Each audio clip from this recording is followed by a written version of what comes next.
Hi, everybody. It's Gene Simmons, and you're not, and you're listening to the Potter Than Hell podcast with Steve, BC, BB, and Dylan. But you knew that, didn't you? Ladies and gentlemen, welcome to the Potter Than Hell podcast. This is your last stop on the crazy train of hard rock and heavy metal. So sit back, buckle in, and hang on. Here we go.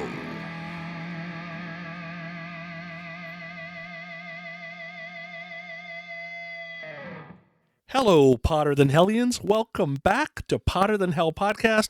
This is Sonny Hollywood Pooni, and I have hosting duties today.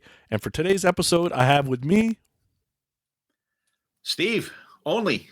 And that's it. It's just the two of us. Just the two handsome men. And I had to point to him, and he pauses. Takes forever to say his own name. Did you forget your name? I did, because I was trying to think of what I was going to say. I was asking for your name. I'm new to this. Okay, so wait. You said you had a bone to pick with me. Pick the bone. What's the bone? I do. I just actually today is January 2nd that we're recording, and you guys just put out your last episode of the year for your review of the albums you guys did the previous year. Yeah, the 1983. Yeah. And I'm disappointed in you. I'm very, very disappointed in you. You had such an opportunity to strike, and you did not. What did I miss? When Steven was talking about Y&T, he said Mean Street about 6 times instead of Mean Streak.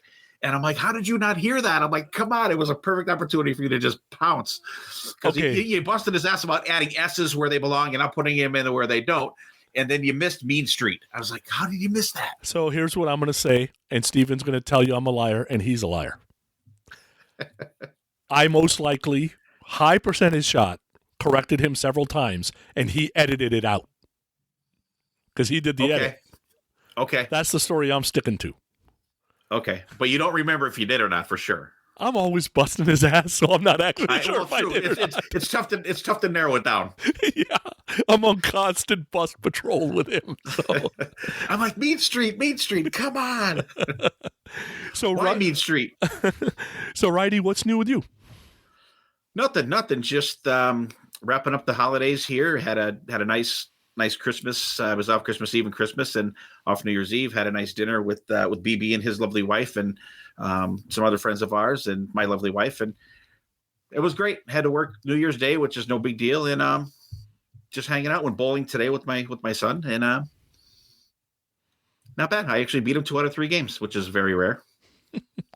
I was going to say, Corey, if you're listening, if you were my lovely wife, I would have mentioned you first. He mentioned you close to last. So just want to I said we. Then you said lovely wife last, after you talked about everybody in town. Well, she's not listening anyways. Nice. For me, I just got through retail hell. So we're on the other side. And like you said, we're recording this on January 2nd. So we are, 8 weeks away from Monsters Rock Cruise or something like that. So I think somebody said 59 days today or something. So looking forward to that. Yeah, definitely looking forward to that. We're having a Northeast PA Rockers Association meeting tomorrow night to get our ducks in a row with our group up here. So it's always interesting. Good to hang with those guys. It'll be our pre-cruise hang. So our friend Tony Masalam from Restrained made an interesting observation today, and since we are recording in the past, we'll see if this comes to fruition. All this BS about Ace not having to have a passport. How the hell is he getting on the cruise? How did he get on the Kiss cruises? I don't know.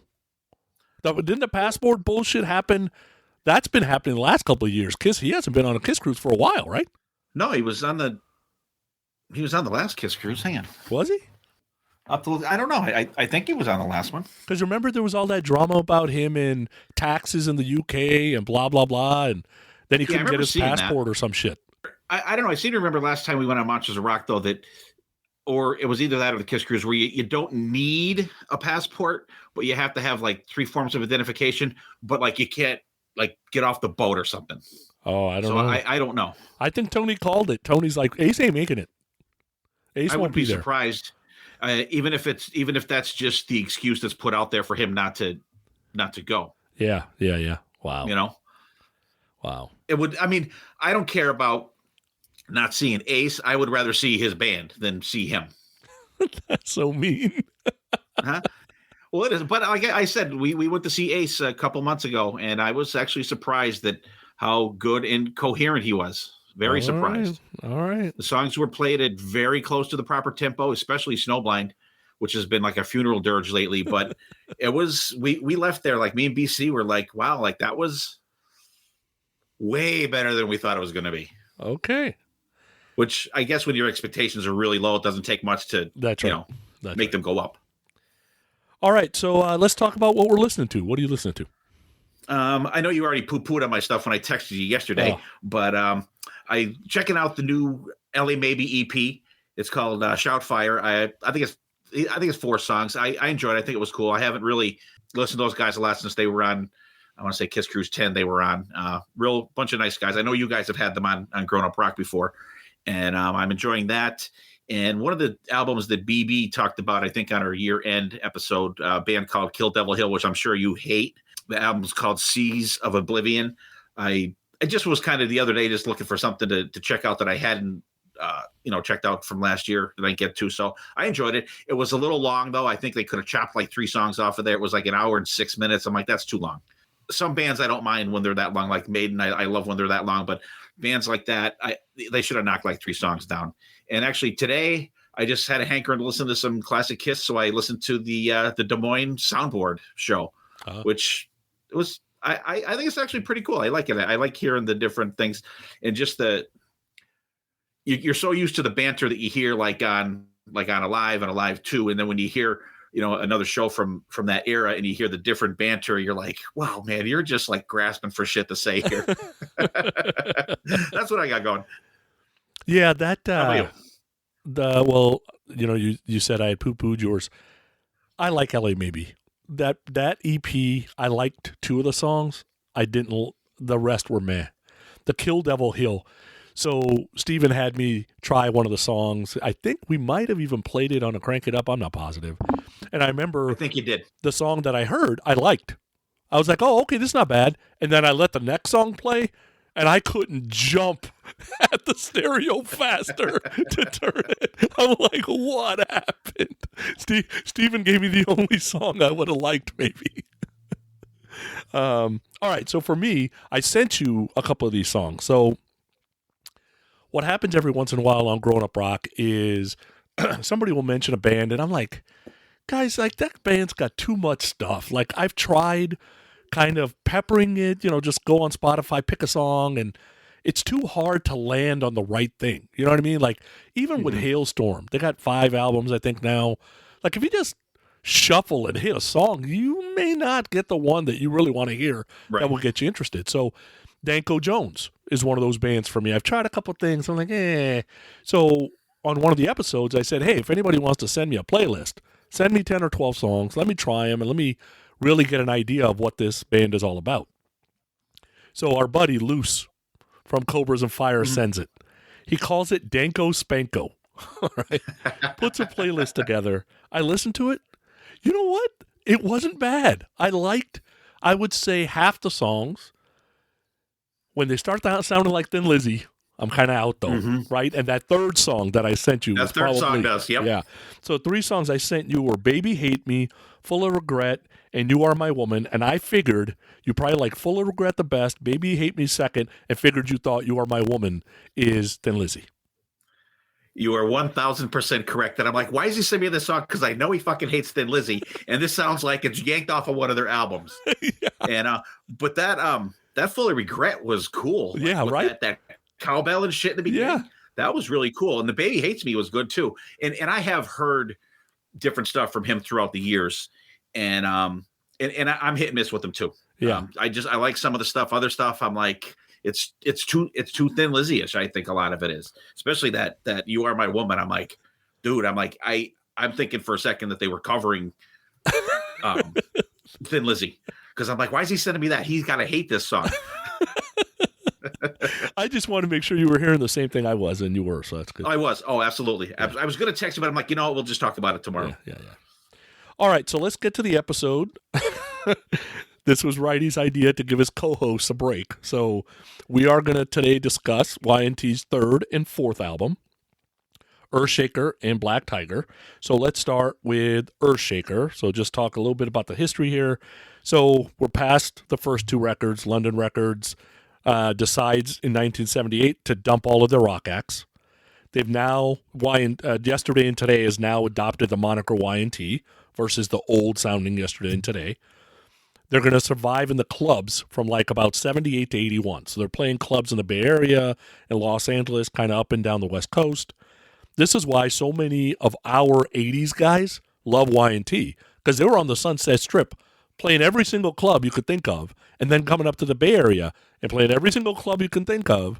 So the guys that were coming up that were probably in their, 16, 17, and they're starting to go to clubs, all they see is Y&T, and that's everybody. You're talking Warren DeMartini, you're talking Eric Martin, Paul Gilbert, like all these guys, right?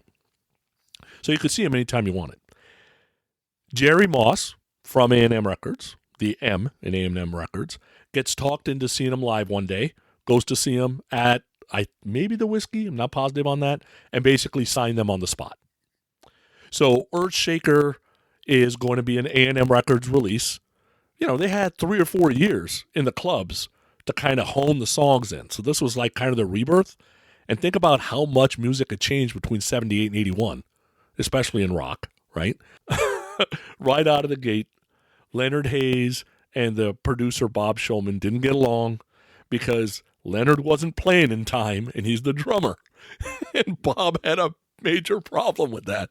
So they constantly fought throughout. But they got the recording done, so it was good to go. But, Righty, think about, so you lose your record deal. It's 1978. Some guy wants to sign you in 1981. The entire landscape has changed. Disco's already come and went, right? Yeah, and the thing is too, we talked about it on the last episode. We talked about the first 2 albums. I think a lot of that stuff was ahead of its time too. Yeah, and I think maybe that's why it kind of didn't catch as much as it did. I think that maybe the scene caught up to them by the time they're signed to A&M. So I think that helped them a lot too. And and we'll get into it, but I'm glad that they got signed, because and I'm surprised too that they didn't at some point just reissue these, the first 2 albums or something different, because usually when a band has a drastic change like that, like a name change and a something like that, usually they'll try to squeeze in maybe some of that old material sprinkled throughout, stuff coming up, but they didn't do that. Yeah, I don't think they got big enough, right? If you have a Love at First Sting and you got Bad Boys Running Wild and that kind of Rock You Like a Hurricane playing on MTV every other minute, you need to go bring the old stuff because people don't know that stuff. Right. These guys were never that. Summertime Girls never got to that level. No. So it's almost like, you know what? I don't think I want to tell people about that. Right? So, but they still play a couple tunes from the first 2 albums though. Yeah. And they did 25 hours a day on that live album later on, right? So they brought it back a little bit, but all right, so let's talk album cover. Tell me your thoughts on the album cover. Pretty plain. It's got the the blue background and the stormy sky, and then the lightning. You got the girl with her up down in the corner, and the logo. It's nothing special. Just Y with the N mark and T. It's okay. Yeah, you missed some things. You missed some things, dude. Let me help you with this. I'm looking at. Okay, first of all, notice that the Y to the T gets bigger. Okay. Okay, where it says Earthshaker. Earth is in the font, and then it starts shaking. Oh, I see. Okay. Hello, dude. Did you look at the cover? I'm looking at it now. I don't have the actual L. I'm looking at it on my phone right there, so it's very small, and my eyes are very bad. But that's pretty cool. That Earthshaker. It's a good idea to have that font. I'm glad you pointed that out. Yeah, it's kind of, and I think the blue pops, the color pops.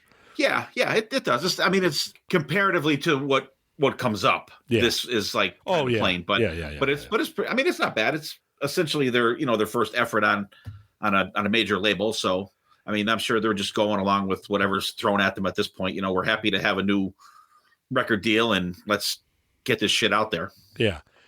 On you don't have the record, but on the back there's a picture of the band. It's about the best they're ever going to look, right? I think we've talked about it. Dave and Phil are good-looking guys. Leonard and Joey, they're not what you would call handsome men. And Yeah, then they're not getting up on walls on posters. no, and then Phil's wearing this like halfway between a Hawaiian shirt and like a 50s style shirt with it's like a pink color. It just kind of shows his wild side a little bit, but that's all on the back. Do you remember how you came about this album? Like for me, I'm starting in 85, 86, so I'm getting this as, remember how they used to have the Japanese like sleeve thing on the left side? Yeah, and I saw the Obi. yeah, I think yeah, they call yeah. it Obi. Yeah. And I was like, oh my God, that's a Y&T album. That's how, found it in the U section, blah, blah, blah, that kind of thing. But do you remember how you got yours? Yeah, well, the first one we got was, and I've told it before, we used to go to Scranton every week, and one of us would get a different album every week, and Yeah. we kind of switch them off. My buddy Chris, he got Y&T Mean Streak, and that was like our first, delve into Y&T, and I think that, so it's probably that when that came out, I think it was 83. Yeah, 83, yeah. Mean Streak was 83. So, I didn't go back to, because I mean we never heard of them being called yesterday and today until much later. So I didn't get Earthshaker until, I don't know, probably till after 85, 86, after Down for the Count. Yeah. Is when I finally, because some of the songs had come out that were on Open Fire. I had them from when that came out, but I didn't get Earthshaker till I went back a couple years later. Yeah. All right, so let's get to the actual songs, and the album opens with "Hungry for Rock." Your thoughts on "Hungry for Rock"? Yeah, right off the bat, after listening to the first two albums, the production is a lot better, I think, than the first. Like right off the bat, I love the snare sound on this song and on the whole album. The guitars are pretty crisp on there. Good rocker. I think it's a really good album opener. There's a really cool riff during the chorus, I think, that like really kind of stands out, changes it up a little bit. The solo's not one of those ones that he like totally rips it up. It's kind of more of like one of those like rock and roll type solos that you would maybe get from like Bill Haley or something like that. It's not just a total ripper. There's a short drum and bass part like right before the song gets back into the chorus after the solo that I think is cool. The gang vocals are cool in there towards the end. Fading out, I mean, I know that was a big thing back then, but it's a pretty good rocking start to the album, I think. Yeah, to me, it's an anthem, right? It's supposed to be an anthem. It's got that muscle riff, great energy. Think about all the music that's coming out in 81 and all this new wave of British heavy metal. For the American rockers, right? So let's say you're 20 years old and you're in LA. It's like, oh my God, we got our own British heavy metal kind of guys, right? We don't need them, or we have our own also, or however you want to look at it. So if you're kind of deep into these guys already, it's like, wow, okay, they have kind of switched to what's happening right now, and that's kind of cool because they're pulling it off. And I think starting out with an anthem definitely helped, no doubt. Right, and it's way more hard rock than the metal stuff you're getting from the UK and Europe. That's right. All right, so the next song's Dirty Girl. I'll go first here. So after they kick your ass with the first song, you kind of get this subdued guitar lick and feel for like 30 seconds, and then you get into this awesome blues groove. And for me, Dirty Girl, man, Dave's like vocals, the swagger, the charisma, there's a little bit of sleaze. You find out later on, it's really Phil that's got the sleaze. Dave is singing it, but it's really Phil that lives the sleaze life. Dave was a little more clean cut. The guitar solo is a perfect blend of that starting slow, then building into that great solo he plays, and then it lasts for a while, which is great. And I love that there's no backing vocals, because you know what? The song didn't need it, right? The accents were more important, right? Dirty Girl, da-na-na-na-na, right? Like that was more important than somebody singing Dirty Girl after him. And we've seen this live. There is absolutely no reason not to like this song. No, this song is killer.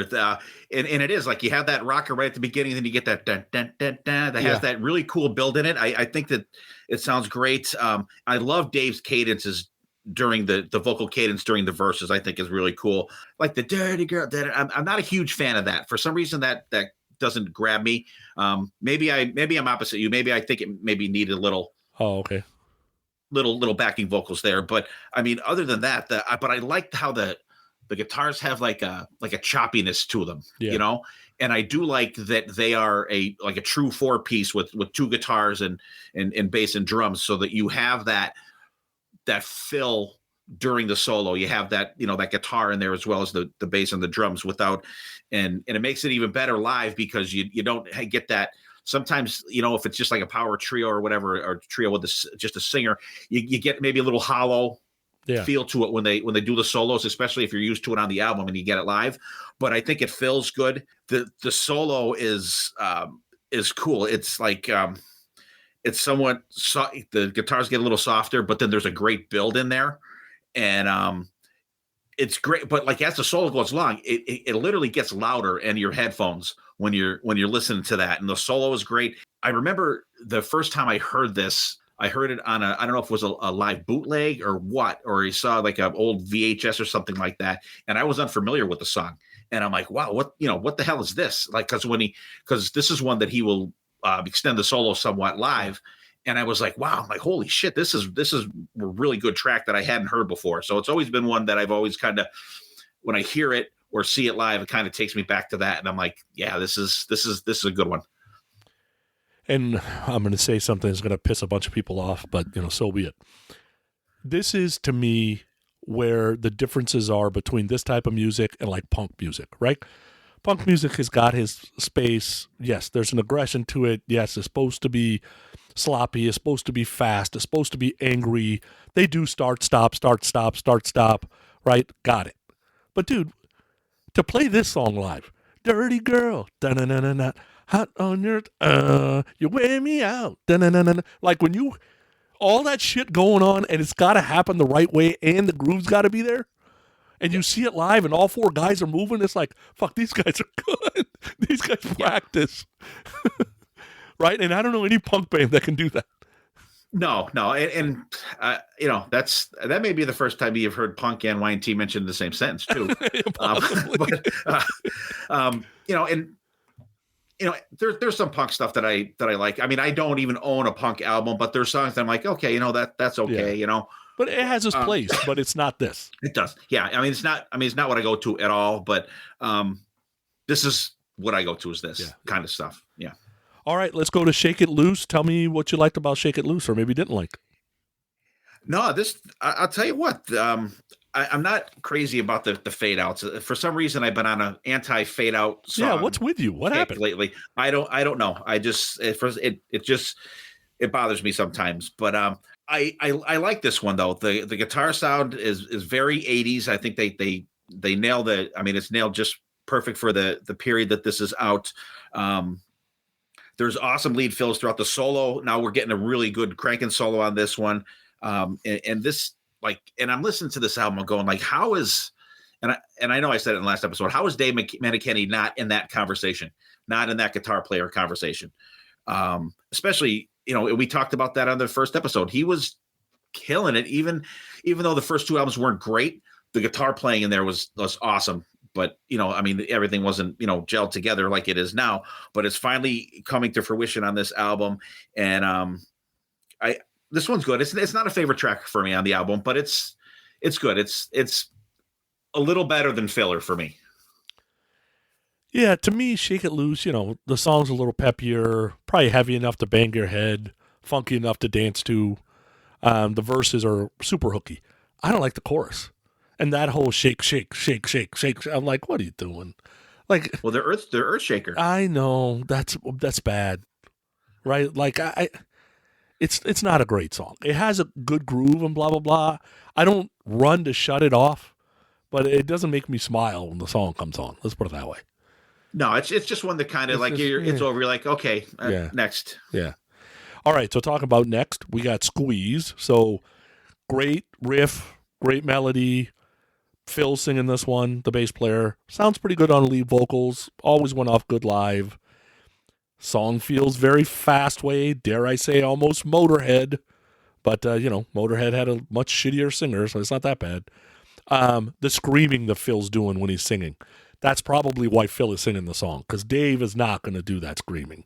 And Dave, he said himself, like he is a guitar player that sings. He never saw himself as a lead singer to begin with. So I think he was counting on, he had Leonard sing a song on one of those 2 albums. He never sang again. He had Phil sing this song. I think Phil sang one more song after this. But, it gives Dave a chance to completely go off on guitar. And imagine, like, they're playing this in the clubs in 1979, and the C.C. DeVilles of the world are seeing this. Right? Like, right. There's those, the Warren D. Martinis are seeing this. The George Lynches are seeing this. So, if you love the new wave of British heavy metal and you love that Motorhead sound and you don't like this, then I guess we can't be friends, because I don't understand what is it you don't like about Y&T then. Because I barely like this song and I don't like Motorhead. Right. And see, that's where we'll diverge. I think the song fucking rips. I enjoy the hell out of this track. And there's that part in there where it's just the drums and the guitar playing. Yeah. And he just rips it up. I'm like, this is, especially after the last song that I'm kind of like meh on. Like, I'm I'm all in rocking on this one. Killer rocking track. Highlight, and I actually highlighted on the album for me. Not the highlight, but a highlight on the album. Yeah. This song just rips. I love it. I think it's fantastic. And I figured it wouldn't be a favorite of yours because of that. Yeah, it's okay. I've seen it live several times. But it'd be a lesser one for you. Yeah, definitely. It wouldn't make my top 20 for sure. Not Y&T songs. Talking about top 20 Y&T songs, next one is Rescue Me. What do you think about Rescue Me? This is one that, like, I would say this is probably one of the ones that they do like every show, I would say, probably, right? Yeah. This is one, first time we saw these guys, we saw them at M3, and just fantastic. And I like when Dave sings in that lower, softer register too. I like when he does that. The kick in is great. Like I said, awesome live. The background vocals on the chorus are fantastic. Well, actually, they could be a little better, but I mean, it's a studio version, but it comes off live really good. The solo is really melodic. The stop and start parts during the solo itself, and then I like the transition back to the chorus after the solo too. I think this is a really good song, and I one that I absolutely look forward to when they play it, because it's usually like right at the end of the shows a lot of times, right? It's like at the end there. Yeah, it depends on how he's feeling, because there's a lot of songs they do that way. Yeah, and I like how they do that too, because they're a band that you're not going to get the same shit every show either. Thank God. Yeah, we don't need any more of them. So for the non-Y&T super nerds, because I am a super nerd, this song was written in the studio last minute because they didn't have enough good songs to record. Wow. Right? So this is the pour some sugar on me story, basically, right? I'm listening to this song earlier today. I've heard this song 1,000 times. Goosebumps every single time. How this is not one of the most popular songs of the 80s. Now, they re-release it on Contagious, maybe, and release it as a single. I don't know. Because after kicking your head in with Squeeze, to go to that beautiful guitar melody and then build it to what he built it to, and that soulful vocal he's doing, dude, this is one of the best rock songs of the 80s to me. If you have not heard this and you are a listener, you need to go look up Rescue Me Y&T. Spend the 5 minutes. It's worth it. It's definitely worth it. Absolutely. All right, next song we got is Young and Tough. So for me, this one's kind of a straight ahead rocker, more of a blues type riff. Doesn't have the same punch, kind of like Hungry for Rock has. Chorus is good, guitar solo is good. Songs, it's like a deep cut. It doesn't knock my socks off. And then I'm listening to something the other day. I don't know what the hell I was listening to. And somebody started talking about the song Young and Tough by Y&T. I'm like, why are you guys talking about Young and Tough Y&T? And they were talking about, I just heard this song I hadn't heard before, and it sounded like a lot like UFO. And I'm like, maybe that's why I don't love this song. I don't know if it sounds like UFO, but it just, after Rescue Me, this is a little bit of a downer. I like this one. I think it's a really good deep track. And we'll see. And the thing is, too, for me with a lot of this stuff, like, this isn't a go-to album for me. And it's not because I don't like it or whatever. It's just one that I don't really think to listen to. But and when I was been listening to it for the last couple of weeks, but then like I've been hitting it heavy last couple of days, and I'm like I really like this one, but I don't think, I'm sure you've probably seen them play this one live. But I like this one. There's good chugging during the verses. The bass sounds great on this one. The solo's awesome, and the band underneath is the solo. This one is just absolutely killing it. I like this one. I think it's a really good deep track. And especially on the heels of Rescue Me, it's still, I wasn't like, like it still kept my interest and made me want to continue on. Because sometimes you get a song like Rescue Me like that, and after that you're like, whatever comes next, you're not going to like as much. Which I don't like this one as much, but I don't dismiss it at all, though. Next we have Hurricane. What'd you think about Hurricane? Love it, absolutely love this song. This is one that I think this is another one that they play just about every show. Yeah. And I love it. This song from top to bottom just rips. I love when he does that fast picking, and then he does that like toggle switch. Oh yeah, I'm a sucker for the toggle switch. I love that shit, and that I just absolutely. This is a top probably 3 to 5 Y&T song for me. I absolutely fucking love this one. It is a rocker, because I remember when it was me and you and BC, Granza, Steven, Jen, Tony, and I think Mark was there for that too.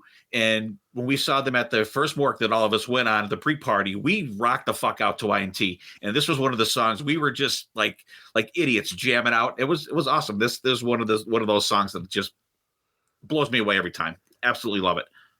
When this guitar riff starts live, the audience goes absolutely nuts, because to Y&T fans, this is more of a deep cut.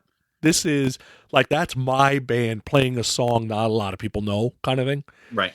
And the groove rips, it's heavy, and the drum fills, because the accents and what Leonard's doing is half the chorus, right? Like, right, because he's kind of all over the place, and it was working.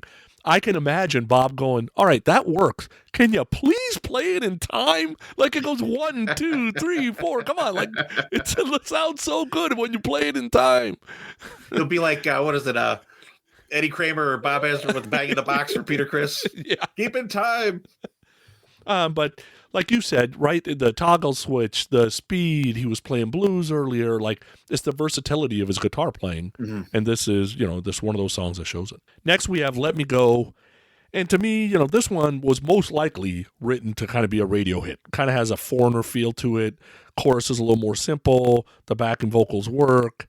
If they released this as a single, could it work? Maybe. I think it would have worked in a possibly like a movie soundtrack type feel. So I like the song. It's not Rescue Me, but I did like the song.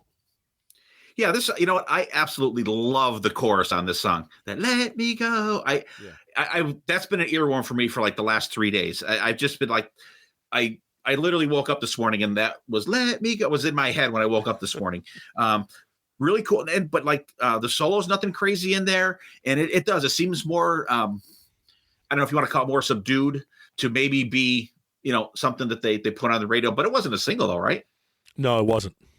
Yeah. So, I'm glad they did the song, but like, why are you doing a song like that if you're not going to release it as a single? Yeah, but you don't know that when you're doing it. Well, true. Well, that's true too. Right. Yeah. I mean, I'm sure it was probably just another album track, maybe a little more melodic for them, but I think it would have been cool if it was a single. I love that chorus. Yeah. Next song is Knock You Out. What'd you think about Knock You Out? You see a title like Knock You Out. Usually it's just like, oh my God, that's not going to be good. I like it. I do. I was heavy start right away, a fast rocker. The bass is thumping on this one. Some cool like ride cymbals. The vocals are really strong on it. There's like one squealy note that he hits like right at the beginning of the solo. I was like, holy shit. Like, it was cool. The solo rips. And I put in there once again, Dave Meniketti needs to be in that Guitar God conversation. He's so, I don't know, understated. Not in the music, but just like in the talking about guitar guys, and he just tears it up. I think he's underrated as a vocalist too. I mean, he fucking sings great, and I like this one. This is a great deep track album for me for Y&T. Yeah, vocally to me, Meniketti and Hetfield have similar. They don't sound the same by any means, but as time went on, they got better and better and better. And it was like they found their voice, and then they kind of, because he does a lot of this speed, right? He doesn't have a 5-octave range, so he does something that works for him, right? And Hetfield yelps a little. That's what works for him. And how Hetfield sounds on Kill 'Em All, and then how Hetfield sounds on Reload is way different. And you listen to Earthshaker, and then you listen to, let's say, 10, Dave starts sounding different too. You're getting his raspy side here. He gets a little cleaner as time goes by. So I think he's not regarded as this great vocalist because over time he got better. And usually the vocalists that we call great from album one are absolutely killing it. Right. So you're not getting a Steve Perry feel here. Yeah. No, you're not. No, and he ain't Steve Perry. Right. So no. Oh no. And that's okay. It's not absolutely. That's okay. He sounds a little more angry on this song, though, which is a little interesting. Because Dave, to me, like, he can sell grit. He can sell blue collar. He can't really sell super sleaze or super sexy. And he can't really sell super angry. He seems like too nice of a guy. Like, it just, where Hetfield can't probably sell sexy either. Right? Yeah, I don't want to hear that. To be honest with you, I don't want to hear that. All right, so the last song we got is I Believe in You. Again, after you get the heavy knock you out, you bring it back down with a beautiful guitar melody. I love that the vocal starts quickly. There's not too much of an intro. Dude, soulful vocal. This song is made for Meniketti's guitar playing because when they play this live, he can go 7 minutes, 10 minutes. There's some look or something that he does to somebody and says, look, I'm just going to kind of go off for a while. I'm extending this. Yeah. And people are like, Sonny, it's a 7-minute song. How do you like this? First of all, shut up. It's Y&T. Second, it's better than any 7-minute song I can think about right now. Dude, those volume swells. It's written so well. So this one mirrors Rescue Me because, okay, you want to close. You want to close with I Believe in You? Or do you want to close with Rescue Me? I don't know. And there's other songs on other albums you can choose.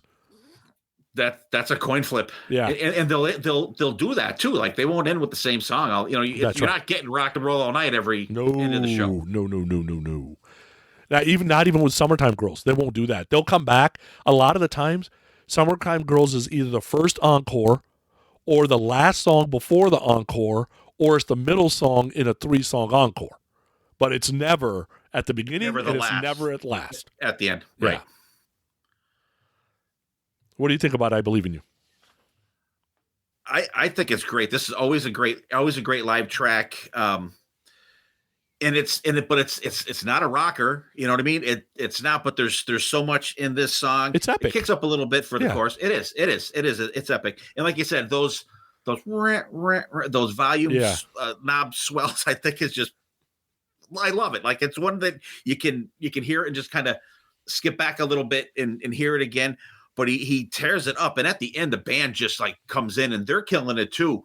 And you're just like, what the fuck is going on here? Like, holy shit. And you're right. It could be, in the middle of the show. It could be at the end. If it's at the end, you're like, boom. And like you said, that's true because you'll see, some versions that'll be, I don't know, like 5.5 minutes. Other will be like an 8-minute version of the song.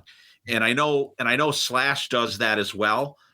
He has some kind of cue or something like that where, this is the song. If it's going to happen, it's going to happen here. And, who knows what they do to trigger that within the band and they'll just go off and perfect song to do it for because, and I like the ones too, where don't get me wrong. I love a rocking song with like tearing it up and everything, but there's something to be said for the mellower tunes that have that ripping in it. Cause, and I come back to Slash when I think of that stuff too. I think of Dave Meniketti and I think of Slash because on the last tour with Slash with Miles Kennedy and the Conspirators, they one of the I can't think of the name. It was like a slower song from from their last album, and that was the song that he did that extended the solo in it. It was just absolutely fantastic.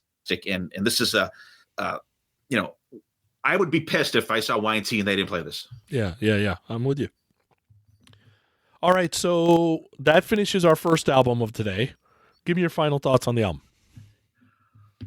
I was pleasantly surprised. Like the tracks that I know that I've seen them play a bunch of times, like Hurricane and I Believe in You and stuff. But I was really digging the deep tracks on this one, like ones that I was not, totally familiar with. I had heard in the past, but like it was great going back to this album, checking out those deep tracks. I think it's killer. There's nothing that I would really skip on here.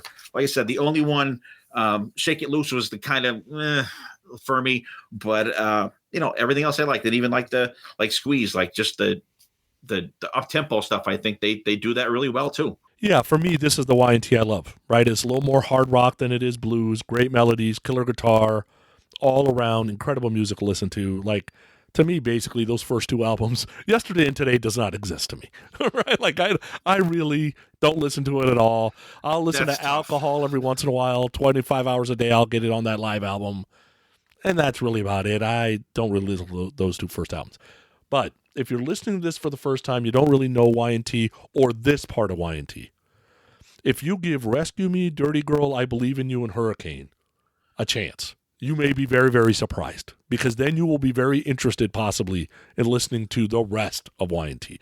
If you don't like those four songs, you probably need to move on from Y&T, because that is Y&T. Look for another band to check out. Yeah, because if you don't like Rescue Me, like you're talking about, that's one of their best songs. So you're not going to get much better than that with these guys, right? So that is what it is, right? Then you probably just don't like blues type rock. You like more, more straight ahead type rock, or, you like thrash. That's okay. Not wrong with that. Yeah. But that's what I would give a chance to. All right. So before we move on to our second album of the episode, I wanted to play a hidden gem. So in the spirit of talking about Y&T, I'm going to play a song from an album called Damage Control, released in 2012 by one of my man crushes, Jeff Scott Soto.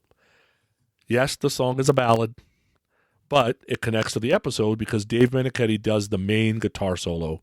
So here it is. Check out Bonafide.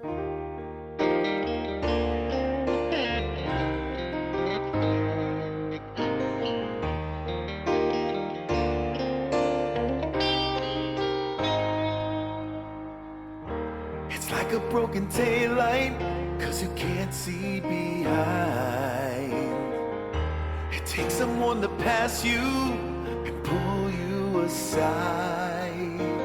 I thought I'd keep driving for a few extra miles and ignore the warning signs. 'Cause I've been lying, but I'm trying to show you how I feel. I just needed some time to realize I'm out of control at the wheel. No, I was lying, wasn't trying, but you saw the truth in me. And this feeling inside so modified, I'm wearing my heart on my sleeve.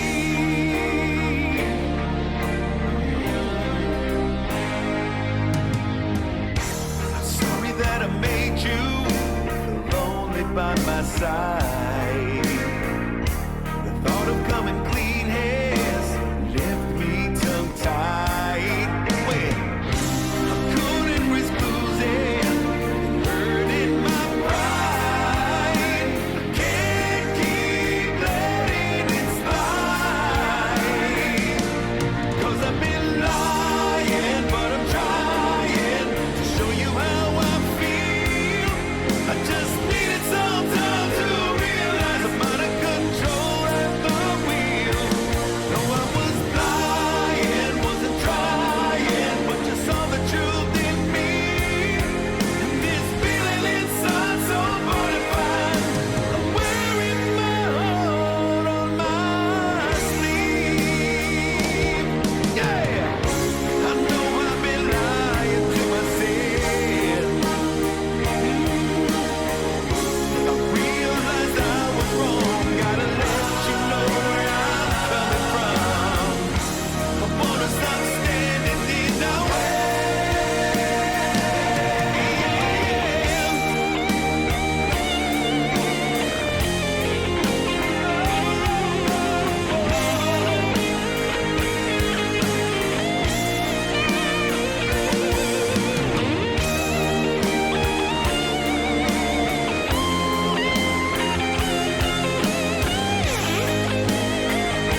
Hope you enjoyed that. I sent it to you, Righty. I know you hate ballads pretty much. It was all right. It was okay. I didn't mind it. I didn't do a Sonny. If it was a CD, I wouldn't have pulled over and thrown it out the passenger window. And like I said, Jeff Scott Soto, another one I'm looking forward to on Monsters of Rock Cruise. That's right. So we'll have him and Y&T on this one. Yeah, well, and supposedly Ace if he makes it. Isn't Richie on here too? Isn't Richie on the cruise? I don't think so. I don't remember now. I don't know. Okay, so share a hidden gem. Yeah. I went back to I was kind of looking for like a Y&T deep track or something, but I was like, with some of the kind of cool bluesy stuff that Dave Meniketti plays. I went back to like 1922. An album came out. It's called High Voltage Blues, and Anthony Gomes is the artist. And really cool album. It's a little long in the tooth, but there's like bonus tracks on there. So there's really like 12, there's like 12 tracks on there. So there's like a couple bonus tracks on there, but really good, just like hard rock blues kind of stuff. And check it. And the cover is really cool too. Oh, okay. And he has a new album coming out this year in 2024 too, that I'm looking forward to. Oh, all right. Hidden gem for me, I'm going to stick with Jeff Scott Soto. So if you like ballads, he's got a release in 2006 called Essential Ballads, 16 songs available on Spotify. Try these three. If This Is the End, Lonely Shade of Blue, and probably the best wedding song you've never heard called As I Do to You. You don't like those three ballads, just like we said about Y&T? Move on. We talked about that one on the ballad episodes. Yeah. I wanted to bring it up again because nobody has ever heard this stuff. Love it. You should have played that one as the gem song. Bonafide. I would say Bonafide is fourth out of those four songs. That's for sure. But those three songs don't have Meniketti. That's why I didn't play it. But okay, yeah, Richie Kotzen is on the cruise. Yeah, I just looked at it. Yep. All right, let's move on to our second album of the day. So we're going to go to Black Tiger. So we get to 1982. They've had some success with Y&amp and Earthshaker. Europe really connects with them. Japan really connects with them. They didn't make a video, so they're not on MTV yet. States, only the West Coast really knows them. Earthshaker didn't light the place on fire, didn't go gold, nothing like that. And, it's tough because they're kind of reforming who the band is, and you get these jackasses that are at these radio stations that are like, oh, is that the Yesterday and Today guys, but they're still around? Just like Kiss trying to get off in the 80s, and those guys are still around? That kind of thing. So it makes it tough. But they hook up with Max Norman, and they go decide to record the second album in actually England. They'd never been to Europe before. Max had done a ton of work with Randy Rhoads, so Y&T was looking forward to what was going to happen. Thinking about the albums that came up this time. Scorpions Blackout, Rush Signals, Iron Maiden Number of the Beast, Judas Priest Screaming for Vengeance, Van Halen Diver Down. Like, there are rock acts really starting to get hot. And since they had a little bit of momentum, they're like, you know what, we're going to go do this, and let's go see what happens. And you still got the original four guys. So do you remember when you got this album? Yeah, I got this one piggybacking off of my last story. This one I got probably the third or fourth Y&T album. I got this one right before I got Earthshaker, so I was more familiar because of the cover. Yeah, because it pops. I mean, like, as you go on, you get Mean Streak next, and you move on like that. But this was one that really catches your eye out there.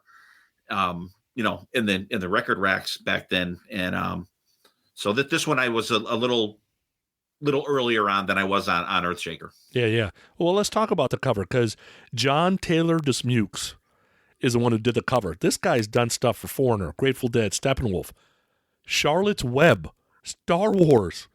Like, this guy is somebody, okay? So that's why the cover pops the way it does. Tell me what you like about the cover. No, very cool. The band logo is more prominent. It's in that silver, and you got Black Tiger and a little crest underneath it. You got swords there, and that like robotic Black Tiger with the cyborg claws and shit. Yeah. Cool. Just like this is one that you spend some time at, with that in your hand as you're listening to it, just like checking it out. It's got the red eyes. Very cool. Like definitely wins so far out of the first 4 albums, blows away all the other album covers. Oh, no doubt. And John John was very intricate, like the gargoyle type ends at the end of the logo with the swords connected, right? Mm-hmm.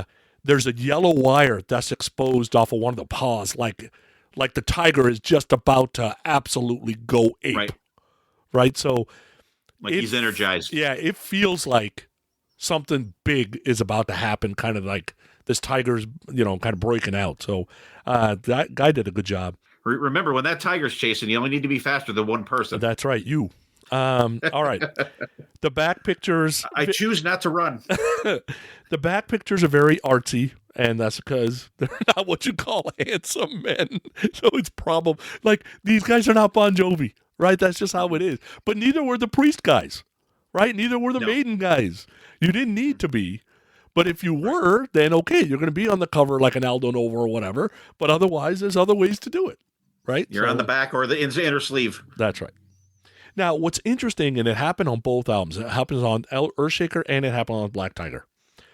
Meniketti is listed as the lead vocalist and lead guitarist, but he's not listed as a guitarist. There is no way Joey Alves played all those riffs on this album. There's no way. No.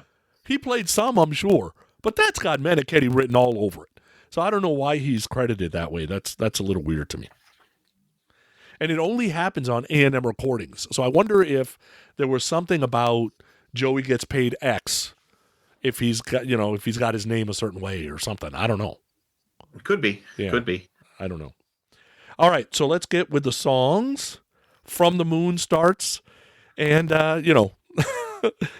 live when this instrumental starts, dude, the vibe gets nuts, right? This is what's coming. This is different than before Kiss on Stage and Rock and Roll Plays. This is different than that, right? Like a lot of times you hear an AC/DC just to pump up.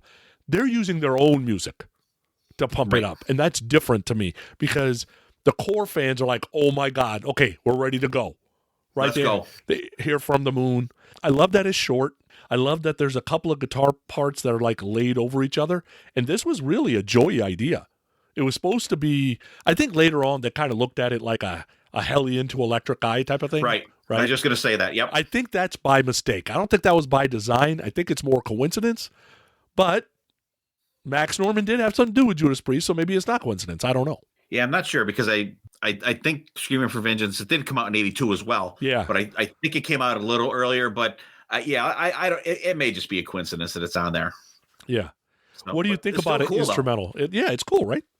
I like it because I don't usually like intros like that. Yeah. But I like this because it's musical. It's not like a sound effect, thunder and lightning kind of bullshit thing. You know what I mean? That's why I don't mind it, and it's short. Yeah. But it's their, it really, if you look at it this way, it's their theme music that brings them out. Yeah. Yeah. And I like that about it. And then we go right into Open Fire. And I want to get your take on Open Fire, especially because the drum that starts it is very jazzy, right? Right? It's like, where the hell are we going with this? Yeah, I think that the drum, and I like how that goes from the one to the other. Very cool.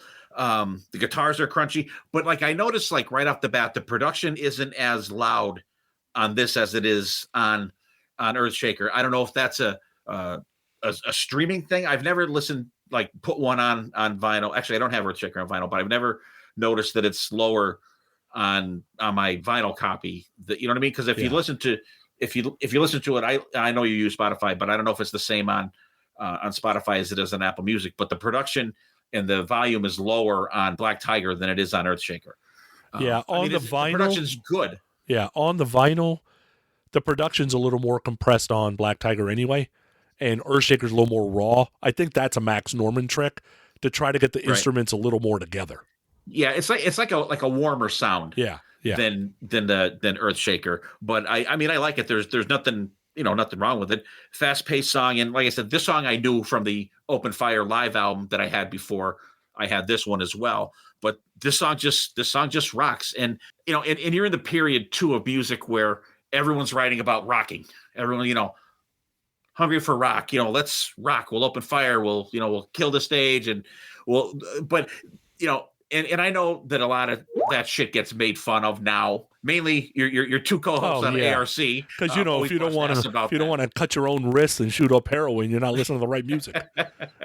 I know they bust on that a lot, but that's how bands were singing about celebrating rock music and getting out there and playing live and stuff like that. I think this is great. The band kills it underneath the solo. The solo is kick ass like right off the bat. So and you're getting that you're getting that build with from the moon, and then you're getting that punch in the face with Open Fire. Great way to start the album. Yeah. And sorry that we're singing about open fire and not falling on black days. I'm sorry. I'm sorry we're happy and we don't have black days. The funny story about this song and the whole album, dude, Max Norman, I'm telling you, Phil and Leonard probably absolutely hated Max Norman because he wanted the rhythm section to be right. Phil was drinking heavy and wouldn't get up before noon, basically. And Leonard was doing every drug he could imagine that he could get his hands on. And those two guys, Max had them do it over and over and over and over because there's no punching in. There's no, whatever to fix it. Right? You got to get this right. Yep. And, he's thinking he's going to be working with the Randy Rhoads type of. He'll get that from Dave. He ain't getting that from anybody else. He's got two Aussies in this band, not just one. That's right. But I love the song too. Every time I hear that, every time I hear Open Fire, it just immediately puts me in the crowd. I just absolutely love the song. Next song's Don't Want to Lose. To me, just pure pop goodness. The band had a connection with Journey because they were being managed by the same company. So this song kind of feels like maybe a little bit of influence seeping through. You got the chug during the verses. Dave doesn't really have the pop voice, but he does make this song very radio friendly, super catchy chorus. And, they even, like the outro solo, if you notice, they kind of buried it in the mix because I think Max was looking at this thing's going to be a hit single and you can't have this noodling guitar solo going out in 1982 and try to hit the Hot 100. This wasn't a big hit. I don't even know if it was a single, to be honest with you. I think it was, but maybe just in Europe. But I've always liked this song. How about you? Yeah, this is a good one. It's got a melodic start to it. Good mid-tempo song. Dave's vocals are really melodic on it. I think that's very cool. Now when they're singing like that chorus, is that Phil singing that one part, or is it just Dave with kind of a different voice singing that? Oh, that's Phil. That's Phil. Yeah. Okay, I thought that's not Dave. No. So what Dave with Phil had the higher voice in the backing vocals. So has every one of his bass players after that. So that's like the same, because John Nyman is who he is, and John Nyman sings higher too. But normally it's the bass player that really has that Michael Anthony type of voice. Yeah, I thought that was because I'm like that's not Dave. It's got to be Phil because I know Phil had done those other vocals and stuff like that. And the songs, I don't think the guitar is overplayed on this one. I think it's a good deep track. I think it would have did moderately well. I think if they released that as a single, like you said, you don't know if they did or not, but it's probably the most poppy song on the album easily. Yeah, because these are the kind of bands that you don't know what they released as a single. You don't know what they put out in Japan. You don't know what they put out in Europe. If you got your hands on it, maybe it's not on Wiki because they're not big enough. You just don't really know. Right? So, all right, next song, Hell or High Water. What'd you think about this anthem type song? I think it's a fun song. The riff has got a dirty feel to it. And this song's got a little bit of grit to it that I like, I think. Great vocals for the chorus. The solos are more of a melodic start to it, and then he rips for the second part. I think it's a fun song. It's not a crazy great one, but it's definitely not a skipper. I think it's a fun one. And here is, remember how I said Dave can't really sell angry? He can sell upset, right? Like, you better start treating me like a man, like that Right. start, stop, that, because it's got a little, his vocals got a little grit to a little rasp. So it sounds upset enough, but, you're not going to get like angry. Like you Sort of pissed off. Yeah. And then I love, those little things like you get this melodic start to the guitar solo, then you get a scream, and then he absolutely goes off. Like, those are, I don't know if those are Y&T songwriting tricks. I don't know if that's Max Norman going, here's how you get people to listen with these little earworms. Right. For a song that's really an album track, it's a really great song. Mhm. And then we go to Forever. For people, who are not Y&T nerds, it was Joey that came up with the melody and part of the guitar solo. You got to understand Joey Alves' role in this band. He's got this iconic guitar player that's completely underrated that he knows absolutely wipes the floor with him. And, we know Dave could have been an Ozzy. Dave could have done whatever he wanted, right? So a lot of the times, Joey would have things that he wants to do, right? And rhythms would hit his head. And he would have to hum them to Dave and go, I got an idea but he couldn't figure out how to play it. So he's like, Dave, this is what I'm talking about, right? And then Dave would have to start going, yeah, that's where it's at. And that's how Joey, now is that Joey writing or is that Dave writing? Like, you don't really know. Right. So, but you know what? Joey's like, Dave's better than me. I just want to help. I just want to be on the ride. At least he rolled with it. Huh? Yeah, you just roll. At least he rolled it. Now, this song basically starts with From the Moon again. My guess is Max didn't want to open the album with Forever. Though the dive bombs in the pre-chorus, absolutely awesome. This super catchy chorus, it wouldn't have fit on radio. But I will tell you that it's an epic feeling song that doesn't actually end the album. But Forever, I Believe in You, Rescue Me, like it. Those are 3 unbelievably written songs in less than, 14 months that nobody has heard. That is unbelievable to me. Yeah, and I think that the first time that we did see these guys at M3, this was what they closed with. Yeah. Oh, that makes sense. Yeah. And I like even the this version on here.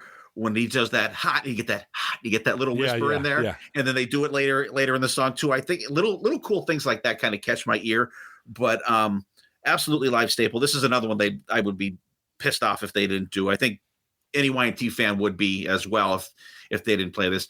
And this song just rips. That riff, that it's just, I'm like, holy shit. And this is another one that we just like totally nerded out and freaked out on watching this live. And it was, and I said it after that cruise, even though that was like the first night, literally that we all like spent together, like rocking. That was one of the best moments of any Monsters of Rock cruise that we've been on. Yeah. So far. And hopefully we need to make it a point to do that this year. Yeah. To just, I don't give a shit who the fuck else is playing, what the hell you're doing. We're all getting together. We're getting down close for Y&T all together. We need to, we have a pact, Jerry. This song is just fucking killer. Like you said, this is one of them tracks. Like if you listen to this and you don't like it, just move on to another band. Yeah. All right. So next we have Black Tiger. Dude, title track. What do you think? I like it. Another fun song. You get that little, and you were going to get this eventually on something for Y&T, you get the little jungle of course. sound intro thing, which isn't bad because it's not like 2 minutes long. It's just a quick, short little thing. But then bang, when that get da da da da da da, you're like, oh shit, this one. And this is another friggin' killer live track. I like the chorus. I think this is another one too that and we disagreed on the other song on the last album, that I think background vocals would be good on this one too. You just get the Black Tiger. I think if you got a Black Tiger like behind that, I think it would be a little better for me. But I mean, it's not a killer of it. Just another track that is great live, and he does some cool toggle switch stuff on this one too. That's fucking awesome. Yeah, so the jungle sounds. So it was Max Norman's idea to do the jungle sounds. They tried to do it themselves. They couldn't figure it out. So Oh, really? they had somebody go to the library and get a jungle sounds record, and they basically Oh, ripped no it shit. off. Yeah, they ripped it off of a record, somebody's record. Um, there's even bass fills in this song. This song, first of all, that guitar fade in, and then the drums join in, and then you get the one snare hit, and it just Yeah. goes. Right? So cool. Yeah. And I am a stickler. And I told Dave myself when I interviewed him, guitar solos from my youth in songs and albums that I absolutely love are melodies to me. They're hummable melodies to me. So I want them note for note played live. Like I'm basically fake guitar playing the notes on my leg as it's And you going. want to do it right. And I want it right. He does it right every time, including the toggle switch. Because we've seen a bunch of guitar players do the toggle switch thing. Yeah. You better know how to do it, otherwise this sounds like shit.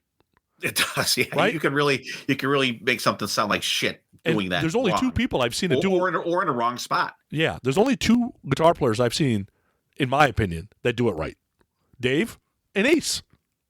Mm-hmm. Ace has got that figured out too. Because it's a little He does. sloppy, and then when he does it, it's kitschy. And it works. Right. Right? But I can't give you- I imagine agree with that. I can't imagine like Paul Gilbert messing with the toggle switch. Like I don't know. It's not him. Yeah. Is it just a Les Paul thing too? Yeah, I don't know. I'm not a guitar player, so I don't know. But no, the title track, awesome. And then at the end, you got kind of sounds like the Mechanical Tigers like powering down, which is a good idea. Yeah. All right, next song we got Barroom Boogie, and it's this blues rock story type lyrics. Phil wrote the lyrics. It's about his own life. Phil lived the rock star life. He was the guy doing a different girl every night, getting up at 1 o'clock every afternoon. This is one of those blues boogie rolling bass lines.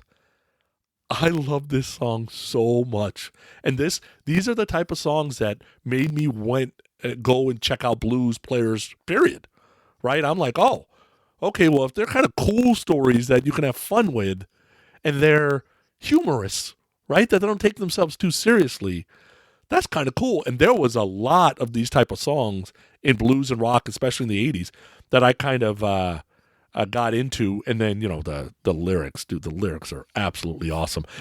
Now, the problem is, as you know, a lot of our rock friends don't like this kind of shit on these kind of albums. I think you and I do, but there's plenty of people we know that go, well, what are you doing here? I love this. I just, and this is another one that I knew from Open Fire, and I'm like, I like the funness of it. Yeah. It's just like, it's not, it's not Rescue Me. It's, it's not Forever. It's just like having fun. You know what I mean? It's just that that bass is just so cool on this song.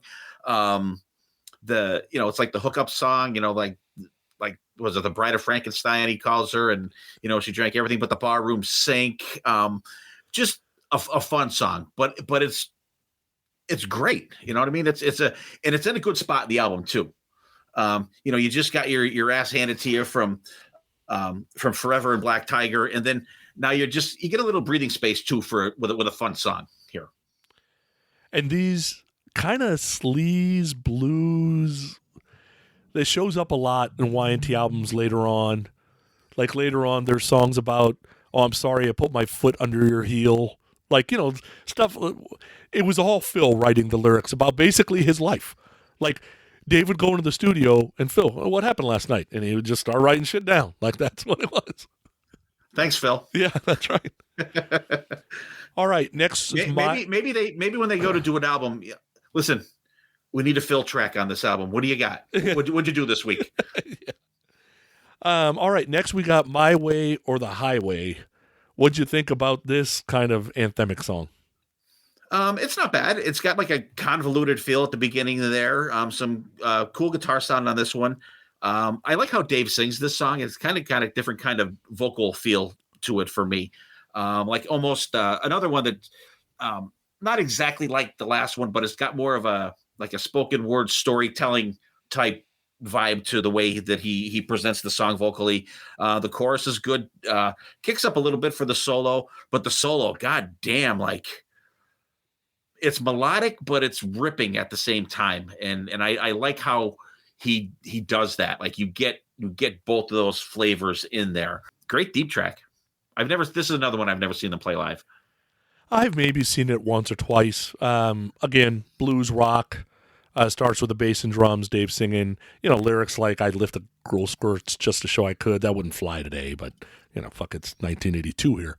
Yeah. You can always tell if you're a Y&T nut like I am. If the song is more of a sleazy feel, it's Phil kind of driving that song. If the song's more about, why do you like me now? You didn't like me before. Like, why the fuck are you here? Right? And if you're going to be here, you're going to have to do shit my way. That's usually Dave driving that. Right? So, been shunned, but now you're around because I'm doing okay? Like, what is that all about? Right? Yeah. Where were you when I was eating bologna sandwiches for dinner? Right. That's right. All right. And then the last song we got is Winds of Change. And Dave would tell you this should have been a single. They should have released it as a single. He always, like I said, saw himself as a guitar player that happens to sing. When he started hearing stuff on the radio of what other lead singers were doing, he's like, okay, I guess I got to take this stuff seriously. They go to do the vocal tracking on this song, 18 hours to finish the vocal that day.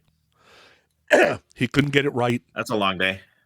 Couldn't get it right. He was in the basement by himself trying to get it right, singing over and over and over, trying to figure out like how he was going to compete. Like he's trying to compete with Halford, right? Ozzy. I get it. Ozzy, he's got a high voice though, right? He's trying to compete with Bruce Dickinson, right? Like there's guys in the UK coming up and he's like, Jesus Christ, this isn't me, right? So he's got to do it his way and he's trying to Stay get in it your right. lane. And man, first of all, I got the vocal right. Second, could you imagine Vinnie Vincent or Yngwie doing the solo of the song? They would have completely fucked it up, right? They would have blown it. They would have blown it. It would have been. You got to know when it's supposed to be just feel. And because you got the feel right, just super duper epic end to the album. I personally would have ended the album with Forever, for sure. Especially when you have the From the Moon opens the album. If you had that in front of the closing track of the album, I think for me it would have worked a little better. And actually just swap their two places. Put When to Change the end of like side one, and then close the album with Forever. But I mean, this one's good. It's one of those songs that's I'm like, when it comes on, I'm like, fuck. I'm like, but then when the solo starts, then I'm like, all right. It's one of them songs that like, I'm like, as soon as I hear the beginning, I'm like, fuck. But then it always brings me back around at the end. And there's a couple songs that are like that for me. And it seems like I instantly get amnesia as soon as the song starts. But then once the solo starts, I'm like, duh, okay, here we are. Solo just rips in there. I think it's a good ending track, but I would have liked Forever better in that spot. All right, so that completes our second album of the day. Your final thoughts on this album? I like it. You could see how they're progressing musically, songwriting wise. Like I said, the production's different on this one, but I don't know if that's an actual streaming thing or if it's an actual thing between the two albums. And I think they're both great. There's a between the two albums, there's a lot of live staples that they're still playing, and just having some of these tracks on like Open Fire Live are the reasons that I went back looking for the older stuff as well. So I enjoyed the hell out of listening to these two albums. I enjoyed listening to them way more than I did listening to the first two albums for the first episode we did on this one. Number one, because I had to listen to them on fucking YouTube. I have the first one on vinyl. The second one I don't, but that's a pain in the ass listening to shit that way. Number one. And they're early albums for them. There's like I said before, there's some stuff that they bust out every now and then, but they've matured musically, songwriting wise. and they got better production on both of these albums they had on the first one, and they're fun. They're just, I don't know, like I said, some of these songs, if you listen to them, you don't like them, just move on, find someone else to listen to. Is it Struck Down you don't have? You don't have Struck Down? Yeah, Struck Down I don't have. Yeah. To me, this is a Desert Island album. And like I said before, these two albums are my Y&T bang zone, right? The first two albums don't even exist to me. Let me ask you this, because I think for me, it depends on the day. Rescue Me, I Believe in You, or Forever and Winds of Change? Which group would you take? Because they're sister songs on back-to-back albums, right? Yeah.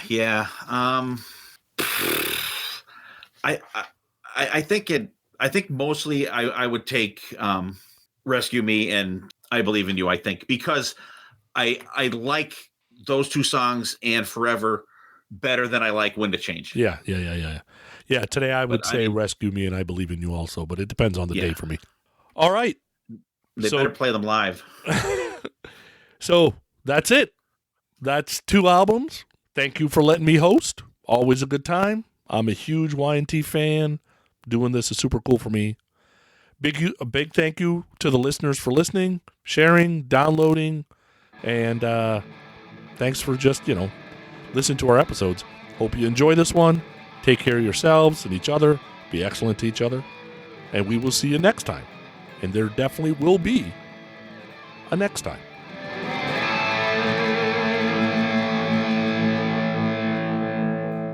See, BB, that's how you do it. Professional. You have to pause a little. That's how you do it. BB still ain't got that shit right. You know this, right? The 5th. Love you, BB.